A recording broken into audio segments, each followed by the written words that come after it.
अंबेडकर द्वारा परिकल्पित 21वीं सदी में भारत की संकल्पना पर डॉक्टर भीमराव अंबेडकर स्मृति व्याख्यान के अवसर पर भारत के राष्ट्रपति का अभिभाषण। मुझे डॉक्टर अंबेडकर फाउंडेशन द्वारा आयोजित किए जा रहे वर्ष 2014 का 5वां डॉक्टर B.R. अंबेडकर स्मृति व्याख्यान देकर प्रसन्नता हो रही है। मुझे ये सम्मान प्रदान करने के लिए सामाजिक न्याय और अधिकारिता मंत्री श्री थावरचंद गहलोत तथा आयोजकों के प्रति आभारी हूँ। 2. डॉक्टर बाबा साहेब भीमराव अंबेडकर हमारे स्वतंत्रता संघर्ष के एक असाधारण नेता तथा हमारे समाज के दलित और पिछड़े वर्गों के अधिकारों के जुझारू योद्धा थे। भारत रत्न से सम्मानित वह विद्वान, पत्रकार, शिक्षाविद, विधि विशेषज्ञ, समाज सुधारक तथा राजनीतिक नेता थे। वह भारतीय संविधान के प्रमुख निर्माता थे तथा उन्हें हमारे संस्थापक राष्ट्र की स्थापना के इस दस्तावेज का अत्यंत परिश्रम के साथ प्रारूप तैयार करने में उनकी भूमिका के लिए सदैव याद रखा जाएगा। 3. डॉक्टर अंबेडकर का दर्शन और जीवन साहस और विश्वास की प्रतिमूर्ति है। उन्होंने अपनी जाति और गरीब आर्थिक पृष्ठभूमि के कारण बहुत सी कठिनाइयों पर विजय प्राप्त करते हुए ज्ञान प्राप्ति के लिए स्वयं को समर्पित कर दिया। उन्होंने मुंबई के एल्फिंस्टन कॉलेज से स्नातक की उपाधि प्राप्त की और उसके बाद उन्हें न्यूयॉर्क के कोलंबिया विश्वविद्यालय में प्रवेश के लिए छात्रवृत्ति प्रदान की गई, जहां से उन्होंने डॉक्टरेट की उपाधि प्राप्त की। इसके बाद वे 1916 में यूनाइटेड किंगडम चले गए, जहां उन्होंने लंदन स्कूल ऑफ इकोनॉमिक्स में अध्ययन किया और बाद में उन्हें ग्रेज इन द्वारा बैरिस्टरेट लॉ की उपाधि प्रदान की गई। भारत में अपनी वापसी के बाद डॉक्टर अंबेडकर पीड़ित वर्गों की आवाज बन गए और उनके उत्थान के लिए बहुत से संगठन आरंभ किए। 4. डॉक्टर अंबेडकर की विरासत और भारत को उनके योगदान के दर्शन बहुत से क्षेत्रों में किए जा सकते हैं। The revolution of provincial finance in British India शीर्षक से PhD के उनके 1923 के शोध पत्र ने भारत के वित्त आयोग के लिए सैद्धांतिक आधार प्रदान किया, जिसे बाद में वित्त की ऊर्ध्व और क्षैतिज संतुलन की समस्या के समाधान के लिए संविधान के अनुच्छेद 280 के द्वारा स्थापित किया गया। इसी प्रकार भारतीय रिजर्व बैंक की संकल्पना भी डॉक्टर अंबेडकर द्वारा 1925 में royal commission on Indian currency and finance के समक्ष प्रस्तुत दिशा निर्देशों पर आधारित थी। आयोग के सदस्यों ने डॉक्टर अंबेडकर की पुस्तक the problem of the rupee, it's problems and it's solution को एक अमूल्य संदर्भ स्रोत मात्र और केंद्रीय विधायी सभा ने इन दिशा निर्देशों को अंततः भारतीय रिजर्व बैंक अधिनियम 1934 के रूप में पारित कर दिया। 5. वायसराय की परिषद में श्रम मंत्री के रूप में डॉक्टर अंबेडकर ने 1942 में काम के घंटे 12 से घटाकर 8 करने की लड़ाई का सफलतापूर्वक नेतृत्व किया। उन्होंने भारत में रोजगार केंद्रों की स्थापना के विचार का योगदान दिया। वह केंद्रीय तकनीकी विद्युत बोर्ड, राष्ट्रीय विद्युत ग्रिड प्रणाली तथा केंद्रीय जल सिंचाई और नौवहन आयोग की स्थापना के लिए लगभग अकेले जिम्मेदार थे। डॉक्टर अंबेडकर ने दामोदर घाटी परियोजना, हीराकुंड परियोजना तथा सोन परियोजना की स्थापना में एक अहम भूमिका निभाई। 6. पढ़ने के शौकीन डॉक्टर अंबेडकर शिक्षा को निरक्षरता, अज्ञान और अंधविश्वास से सामाजिक रूप से पिछड़ों की मुक्ति का साधन मानते थे। उन्होंने समाज के कमजोर वर्गों के शैक्षिकी हितों को बढ़ावा देने के उद्देश्य से 1945 में जन शिक्षा सोसाइटी की स्थापना की। डॉक्टर अंबेडकर ने लैंगिक समानता के लिए भी संघर्ष किया तथा उन्होंने उत्तराधिकार और विवाह में महिलाओं के समान अधिकारों के लिए लड़ाई लड़ी। उन्होंने 1951 में उस समय कैबिनेट से त्यागपत्र दे दिया जब उनके हिंदू कोड बिल का मसौदा संसद का समर्थन प्राप्त करने में नाकाम रहा।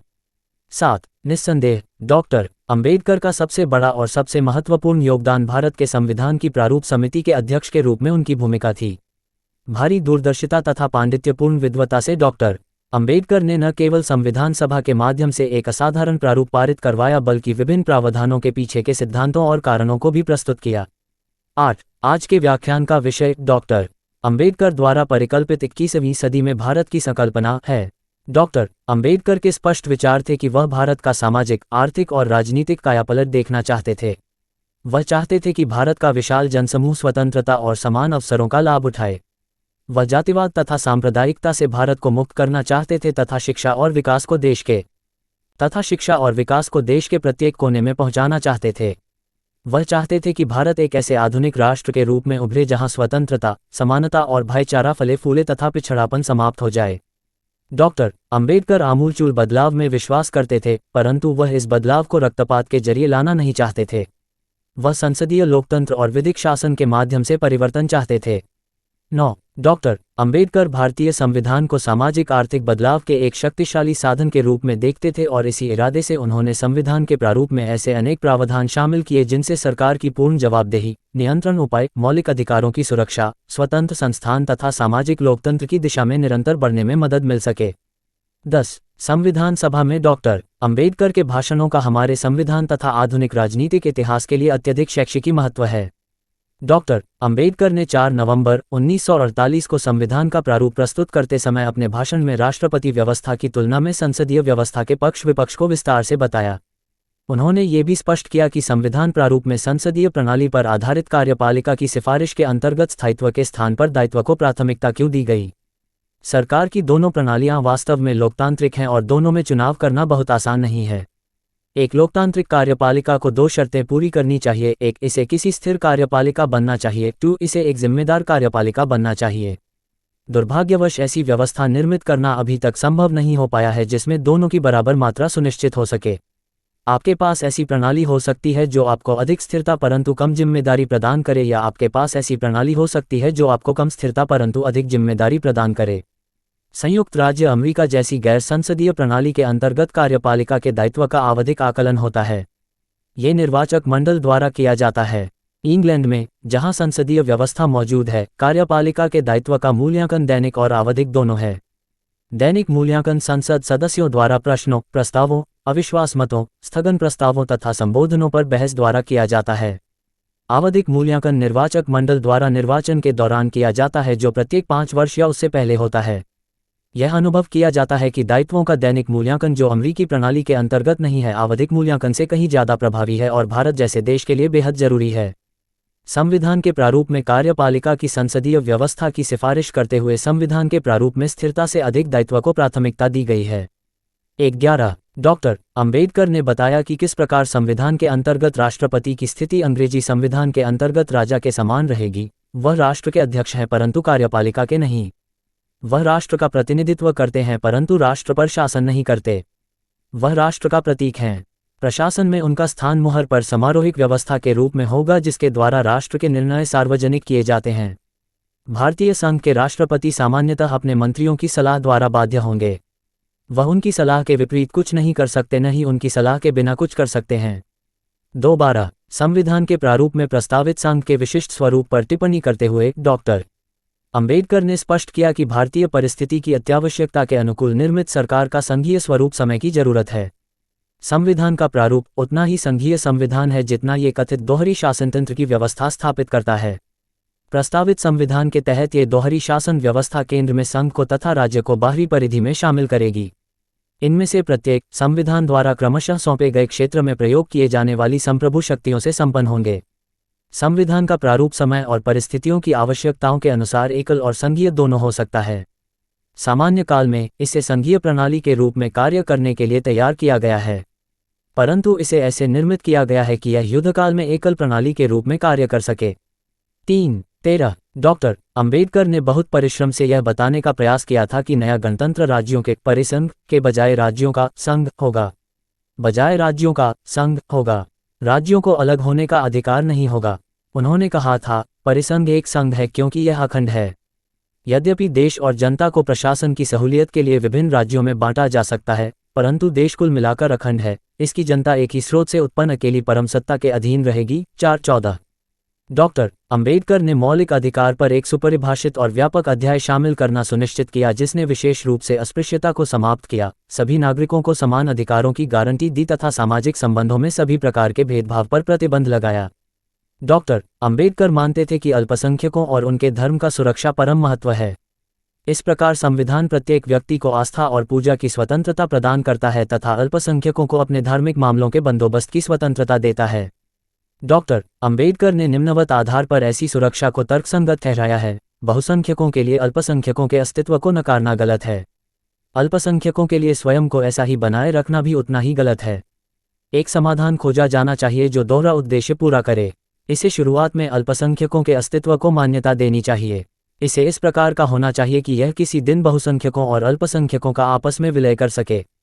संविधान सभा द्वारा प्रस्तावित समाधान का स्वागत किया जाना चाहिए क्योंकि यह ऐसा समाधान है जो इस दोहरे उद्देश्य को पूरा करता है। 5-15 डॉक्टर अंबेडकर ने भारतीय संविधान की एक अनूठी विशेषता, राज्य के नीति निर्देशक सिद्धांतों के निर्धारण में एक महत्वपूर्ण भूमिका निभाई। इन सिद्धांतों में यह अधिदेश है कि राष्ट्र एक न्यायपूर्ण सामाजिक व्यवस्था की प्राप्ति और सुरक्षा द्वारा लोगों के कल्याण को बढ़ावा देने का प्रयास करेगा। ये सिद्धांत एक सामाजिक लोकतंत्र की नींव रखते हैं। डॉक्टर अंबेडकर के शब्दों में, हमें अपने राजनीतिक लोकतंत्र को एक सामाजिक लोकतंत्र भी बनाना होगा। सामाजिक लोकतंत्र का क्या अर्थ है? इसका अर्थ है एक जीवन पद्धति जो यह मानती है कि स्वतंत्रता, समानता और भाईचारा जीवन के सिद्धांत हैं। स्वतंत्रता, समानता और भाईचारे के इन सिद्धांतों को इन तीन तत्वों से अलग चीज मानकर नहीं चलना होगा।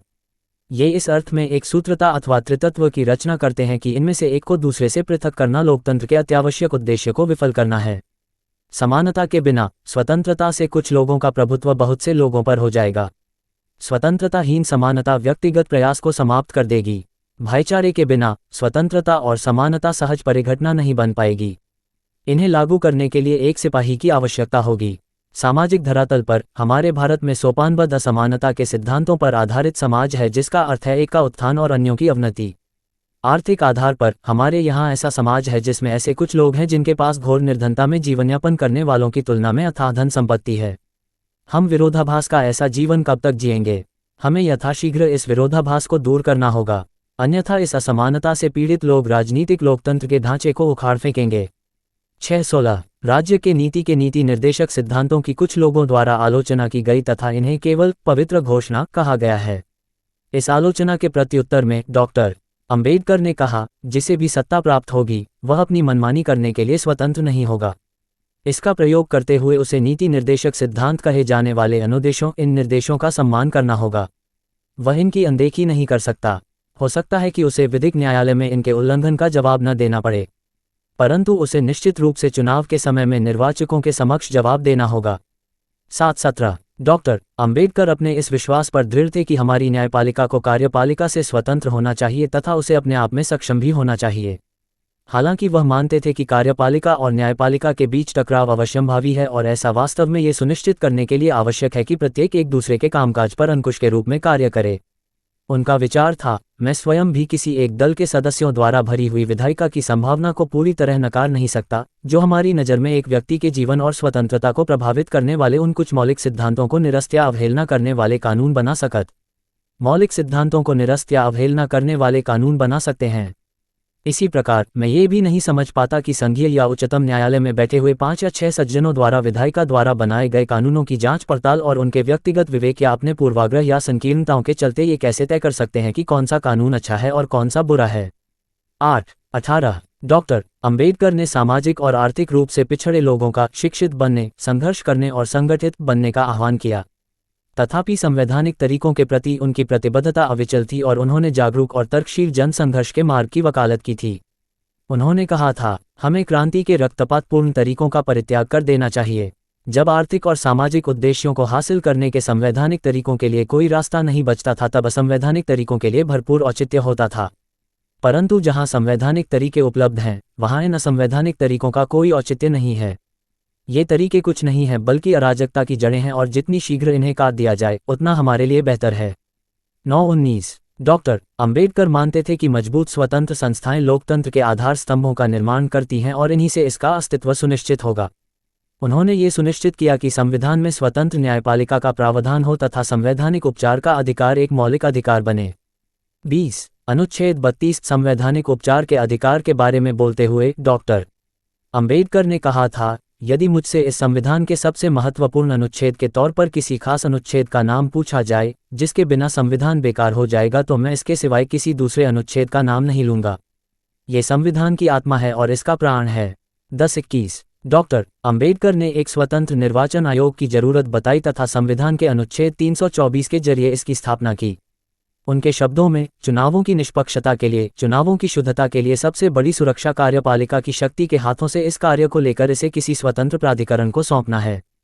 1122 इस संबंध में यह उल्लेखनीय है कि भारत के निर्वाचन आयोग ने लगातार देश के भीतर और विश्वभर में व्यापक प्रशंसा अर्जित की है। हमारे सबसे पहले चुनाव आयुक्त श्री सुकुमार सेन को सूडान के चुनावों का पर्यवेक्षण करने के लिए आमंत्रित किया गया था और तब से हमारे निर्वाचन आयोग की सेवाएं और विशेषज्ञता बहुत से देशों द्वारा मांगी गई हैं। हमने हाल ही में देखा है कि किस प्रकार हमारे राष्ट्र की विशाल विविधता और लगभग 834 मिलियन मतदाताओं के बावजूद हाल ही में 16वीं लोकसभा के चुनाव कुशलता और स्वतंत्रता के साथ आयोजित किए गए।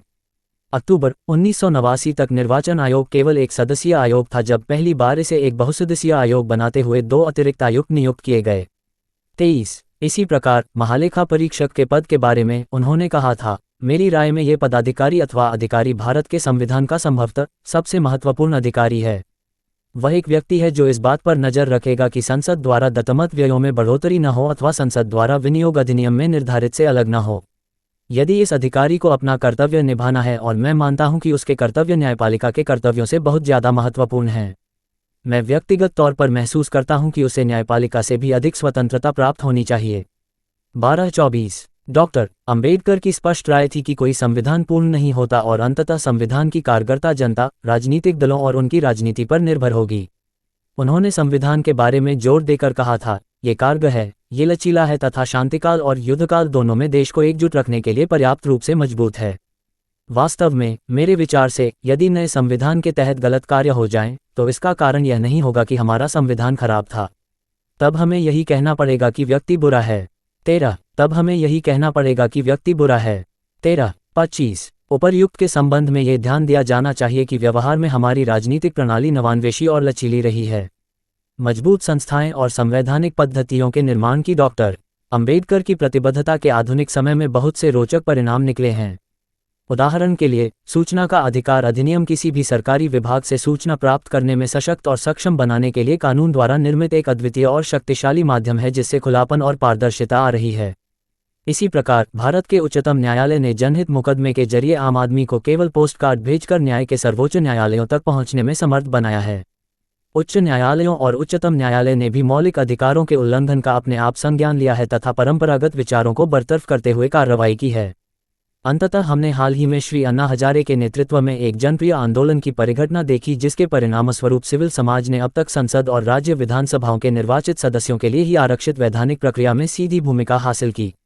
लोकपाल बिल मसौदे को संसद में प्रस्तुत करने और बाद में कानून के रूप में अपनाने से पूर्व सिविल समाज के प्रतिनिधियों तथा सरकार के वरिष्ठ सदस्यों के बीच विचार विमर्श के जरिए अंतिम रूप दिया गया। इन सभी से भारतीय लोकतंत्र की मजबूती और संविधान की जीवंतता प्रतिबिंबित होती है। मित्रों, देवियों और सज्जनों, 26 स्वतंत्रता के बाद से भारत की यात्रा बहुत सी सफलताओं से परिपूर्ण रही है। हमारे संस्थापकों के सामने सबसे बड़ी चुनौती सरकार की एक व्यवहार्य प्रणाली निर्मित करनी थी। हमने विगत 67 वर्षों के दौरान अपनी राजनीतिक प्रणाली को बनाए रखने और उसके सहयोग के लिए एक सफल संसदीय लोकतंत्र, एक स्वतंत्र न्यायपालिका तथा निर्वाचन आयोग, नियंत्रक एवं महालेखा परीक्षक आदि जैसी सशक्त संस्थाओं की स्थापना की है। 27 एक सबसे बड़ा और सबसे जटिल मुद्दा जिस पर एक स्वतंत्र भारत को ध्यान देना था, वह हमारी आबादी के एक बड़े हिस्से का राजनीतिक, सामाजिक और आर्थिक बहिष्करण था। सामाजिक रूप से अलग थलग समुदाय के सदस्यों को सशक्त बनाने तथा उन्हें राष्ट्रीय मुख्यधारा में शामिल करने के लिए संविधान के माध्यम से सकारात्मक कार्रवाई की एक विशिष्ट और व्यापक नीति अपनाई गई। 28 आज भारत को अपने लोकतांत्रिक और पंथनिरपेक्ष मूल्यों तथा एक समावेशी और आधुनिक सामाजिक व्यवस्था की स्थापना के लिए समूचे विश्व में जाना जाता है। आर्थिक मोर्चे पर हमने अपनी जनता के एक बड़े वर्ग को गरीबी रेखा से नीचे से निकालकर गरिमापूर्ण जीवन के स्तर पर लाते हुए बहुत से महत्वपूर्ण उपलब्धियां हासिल की हैं। भारत अब क्रय शक्ति समता के पैमाने पर दुनिया की तीसरी सबसे बड़ी अर्थव्यवस्था है। पिछले 6 दशकों के दौरान गरीबी का अनुपात 60% से गिरकर 30% से भी कम हो गया है। भारत एक महत्वपूर्ण आर्थिक शक्ति संपन्न राष्ट्र बन गया है जिसकी उन्नत वैज्ञानिक और प्रौद्योगिक क्षमताओं, औद्योगिक आधार तथा विश्वस्तरीय मानव संसाधनों के लिए सराहना की जाती है। मित्रों, देवियों और सज्जनों, 29 यह एक सच्चाई है कि सभी उपलब्धियों जिन पर हमें गौरव है के बावजूद हमारा लोकतंत्र बहुत सी चुनौतियों का सामना कर रहा है। बड़ी संख्या में भारतीय अभी भी गरीबी, अभाव और तंगी में जी रहे हैं। दुर्भाग्यवश जातिवाद भी एक और सच्चाई है जिसे हमें अभी भी अपने देश और समाज से मिटाना है। 30 डॉक्टर अंबेडकर ने एक ऐसे भारत का सपना देखा था जिसमें समाज के सभी वर्ग सामाजिक, आर्थिक तथा राजनीतिक रूप से सक्षम हो। एक ऐसा भारत जिसमें हमारी जनता के हर वर्ग को ये भरोसा हो कि देश तथा उसके भविष्य में उनका भी बराबर का ही हिस्सा है, तथा ऐसा भारत जिसमें सामाजिक हैसियत जाति के पायदान अथवा आर्थिक धन दौलत के आकलन से नहीं बल्कि व्यक्तिगत गुणों से तय हो। डॉक्टर अंबेडकर की परिकल्पना एक ऐसे भारत की थी जिसमें सामाजिक प्रणाली तथा अर्थव्यवस्था मानवीय क्षमताओं के पूर्ण विकास का अवसर प्रदान करे तथा ये सुनिश्चित करे कि हमारे नागरिक सम्मानित जीवन जी सकें। 31 हम में से हर व्यक्ति की यह जिम्मेदारी है कि हम डॉक्टर अंबेडकर के सपनों को साकार करने के लिए पूर्ण प्रयास करें। हमें अपने लोकतंत्र की संरक्षा तथा उसकी मजबूती के लिए हर संभव प्रयास करने होंगे। हमें गरीबी तथा पूर्वाग्रहों को दूर भगाने के लिए मिलजुल कर तथा समर्पित होकर प्रयास करने होंगे। हमें देश में उभरने वाली विभाजनकारी ताकतों के खिलाफ निरंतर सतर्क रहना होगा। हमें कुपोषण, अज्ञान, बेरोजगारी तथा अवसंरचना की चुनौतियों का बहुत सूचना सिर्फ मान्यताओं और जानकारियों पर आधारित है। यहाँ ये बताना जरूरी है कि यह मेरा वीडियो किसी भी तरह की मान्यता, जानकारी की पुष्टि नहीं करता है। किसी भी जानकारी या मान्यता को अमल में लाने से पहले संबंधित विशेषज्ञ से सलाह लें। धन्यवाद।